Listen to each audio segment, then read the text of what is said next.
Rashtrawadi Congress party के शिरडी में आयोजित 2 दिवसीय सम्मेलन में पूर्व मंत्री छगन भुजबल शामिल हुए। सत्र के दौरान मीडिया से बात करते हुए सांसद प्रफुल्ल पटेल ने इस पर अपनी प्रतिक्रिया दी। पटेल ने कहा कि भुजबल हमारे वरिष्ठ नेता है, निश्चित रूप से भुजबल हमारी पार्टी के आधार स्तंभ है। भुजबळ साहेब आमचे ज्येष्ठ नेते आहे आणि आमच्या ह्या घरातली गोष्ट आहे। काल मी स्वतः माझी आणि भुजबळ साहेबांची मुंबईत भेट झाली।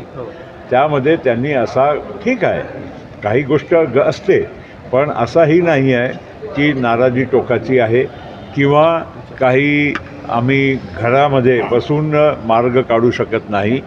निश्चित भुजबळ साहेब हे आमच्या पक्षाचे एक आधारस्तंभ आहे। त्यांचा आमच्या सुरुवातीपासूनच साथ राहिलेला आहे। आम्ही 99 मध्ये राष्ट्रवादी काँग्रेस पक्ष काढली, त्यावेळेस ते आमचे फ्रंटलाईनचे नेते होते। या शेवटच्या विधानसभा ज्या तर पार पडली त्यामध्येही आमचे फ्रंटलाईनचे नेते होते आणि यापुढेही आमच्या राष्ट्रवादी काँग्रेस पक्षामध्ये त्यांचा नेतृत्व आणि मार्गदर्शन आम्हाला सदैव लाभत राहील ही अशी आम्हाला खात्री आहे।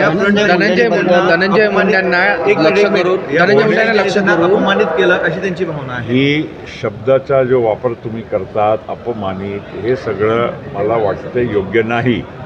स्वतः काही गोष्ट ठीक आहे ते बोलले असतील तर मी काय त्याच्यावर त्यांच्या वेगळं काही बोलणार नाही। फक्त एवढंच म्हणेल की भुजबळ साहेब आणि आम्ही एक परिवारमध्ये एक पक्षामध्ये आम्ही काम करत आहोत आणि त्यामध्ये कुठलाही काही मनामध्ये काही दुःखला किंवा काही गोष्ट घडली असेल ते आम्ही दूर करतो।